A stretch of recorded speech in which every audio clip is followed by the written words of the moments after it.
All right, boys, here we go. It's been a few days now with some time with, with perspective and just, level-headedness. Is the Mario Cristobal mistake still the dumbest coaching move you've ever seen in your entire life? And is it fireable? It's pretty dumb, and it's absolutely right up there with one of the dumbest things you've ever seen, particularly when you understand that he did this at Oregon as well. It's dumb because they were undefeated going into that game, and they should still be undefeated. But because of that, it's not a fireable offense. This is something that, he should have learned from before. He'll damn sure learn now. The perhaps bigger mistakes in the game were, as we pointed out before, not covering the pass to end the game, not having somebody deep. So you're not supposed to let anybody get behind you, and they did. Other mistakes are the running back not squeezing the ball tightly, ball security to have it stripped out in the first place. But, of course, the biggest mistake of all is Cristobal. But, no, I don't think it's a fireable offense. Kneeling is for sissies. Kneeling is playing not to lose. I play to win. Oh, here we go. Yes, it's the dumbest thing, because here's the deal. This isn't a strategy. Like, this isn't a debatable, should we throw there? Should we run there? Should we kick a field goal here? Should we go for it? This is black and white. This is as easily defined a bad coaching move as there's ever been. If you snap the ball and take a knee, the most fundamentally easy play you can run on offense, the game is over. It's true. Very true. Is it fireable? I agree with Gator. No, but it goes on his permanent record. This is absolutely the dumbest mistake of all time. To make it even more simple, Doug, it's basically if they asked him a question, do you want to win the game? You have yes, no, and maybe. He chose maybe. He chose not yes. He chose everything not yes. Like, what the hell was going on? The only excuse is he's terrible at math or time management, had no idea that if he knelt, the game would be over. And that's the reason why it's fireable. Well, he's fired. Kang, the only reason it's not is because he's fired. It's because he was already subscribed, and they were 5-0 going into it.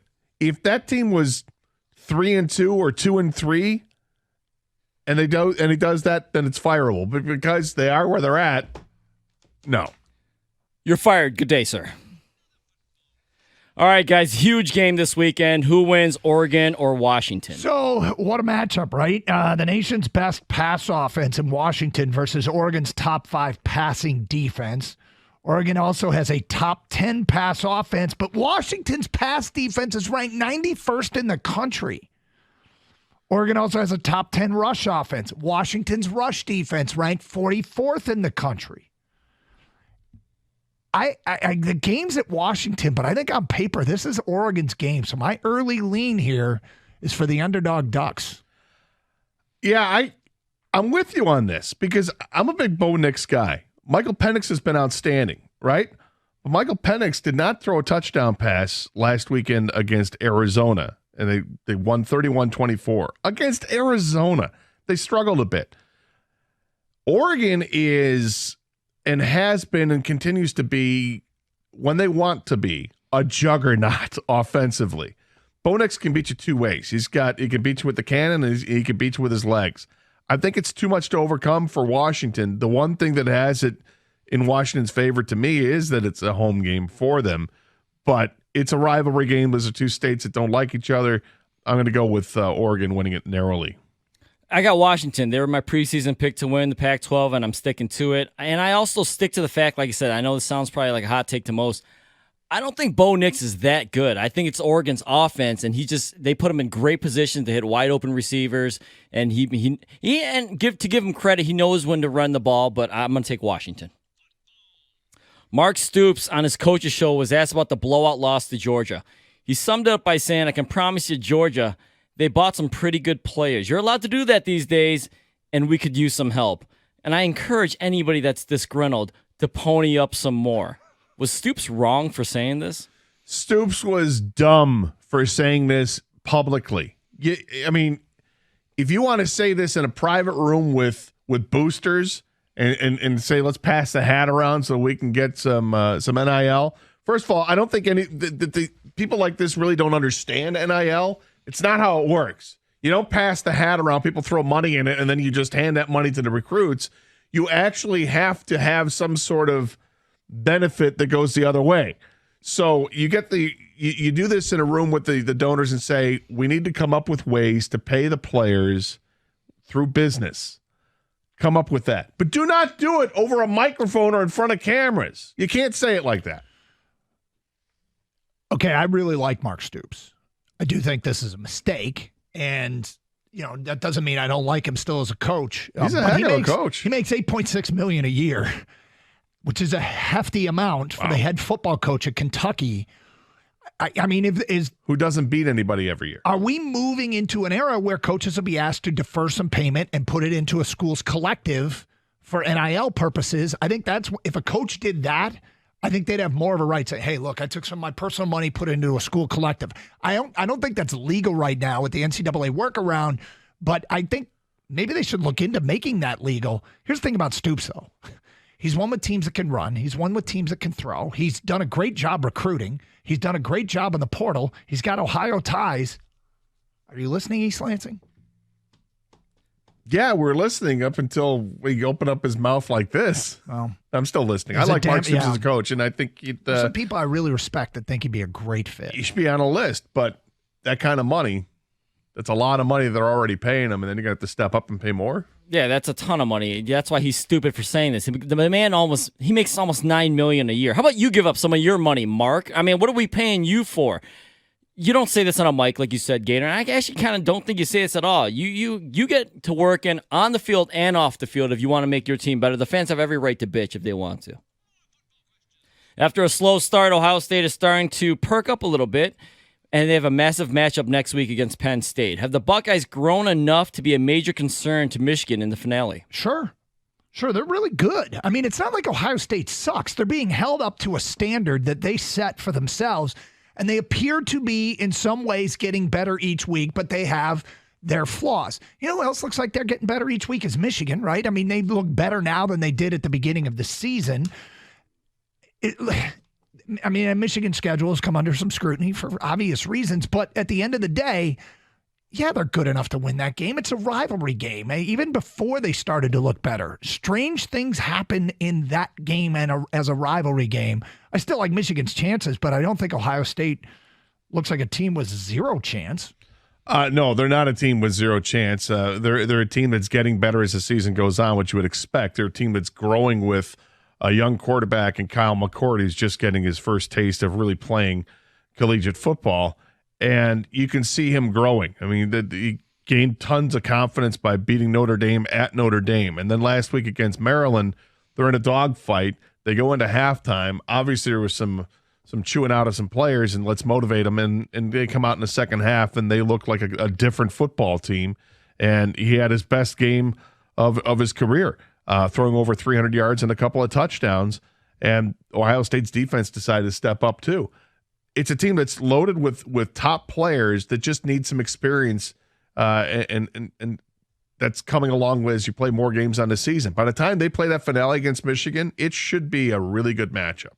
In my eyes, Ohio State will always be a major concern. I don't care if it's a slow start, fast start, whatever. This is a major rivalry game. I've seen it many times with Michigan State. It literally is throw the records out, but Ohio State always does have talent, whether they realize their talent or not. But major rivalry, you always have to be concerned with the Buckeyes. Louisville is 6-0 after their win over Notre Dame last week, after their win over Notre Dame last week, they narrowly beat Georgia Tech, Indiana, North Carolina State to get there. Is this story about Jeff Brom coming back to his alma mater, or the fact that the Irish are seriously fraudulent? You know, I think it's an interesting story all around because Jeff Brom having this kind of success right away when he did very little at Purdue. Sorry, Doug. It's kind of strange to me. And then he admitted that he has to treat the players differently at Louisville than he did at Purdue. So he can't be as hard on the players at Louisville as he was at Purdue. I'm like, okay, that's weird. You look at the record that they've got, and it's perfect, 6-0. But they beat Georgia Tech by by a score, by 5 points. They beat Indiana by a touchdown. They beat NC State by 3 points. And then they took care of Notre Dame handily 33-20. I'm not buying into the 6-0 record because I just don't see this team being all that good. And I think I don't know. I think by the end of the season, you're going to see a few losses out there. I think this is actually, when you take that into account, this might be the indictment of Notre Dame. They were supposed to be unstoppable against a team like Louisville, and they're not. What happened to Notre Dame? What's happened to Notre Dame is they've had to answer the bell week after week. They have played a tough schedule, and so I cut them a little bit of slack. They couldn't afford a letdown, and they had one, and so I don't think it's an indictment on Notre Dame. I credit Brom for getting the job done. I think Notre Dame has played a tough schedule, and it came back to bite them. Yeah, I think nationally the story is Notre Dame, but I like the Brom story more, and I give him credit, whether it's by 3 points or not, Gator. I think the fact that he has Louisville undefeated. Yeah, win those games. Yeah, ask Cristobal how it'd be nice to be undefeated right about now. Yeah, but no, I like the Brom story better. If the season ended today, and if there were 12 playoff teams, the Air Force Academy would be in. Would this be awesome, or would it show how stupid having 12 teams in the playoff really is? Yeah, to explain a group of 5 team, the highest rated, or you have to pick a group of 5 team under this format, the 6 highest rated conference champions. I mean, look, once you get to a point where 2 and 3 lost teams will be battling for the national championship, I don't care if one of them is reserved for the group of 5 because they're playing Division I football. They should have a path to the playoffs. So if they were going 8 or a 16 playoff, I would call it more stupid. But once you get to 12, fine, reserve a spot for the group of 5 teams. I don't have an issue with it. Well, I think it'd be awesome to have a service academy as a playoff team if they're worthy, if they're good enough. And this is why you play out the whole season, because I don't know if this is going to stay that way. But the problem is you've got 12 teams to make the playoffs. So that 12 seed will take on the 5 seed at the 5 seed's home. Yeah. And it's just going to be a thumping. There's too many teams in the playoffs, and I think this is a mistake. I think it'd be awesome. I mean, it's not like they're one of the top 4 or 5 teams. This is the way college football wants it. It'd be more like March Madness. You know how you always have those teams. I know you hate that, Gator. There's teams that really have no shot, but that gets more fans involved, and I think that's what college football wants for their fans is more fans involved. I mean, they're going to get waxed in the first round anyways, whatever, so it'd be cool for a week, but I'm cool with it. And there it is, the NIL Transfer Portal Live Animal Mass Marching Band thingy. We do it every Wednesday here on Karsch and Anderson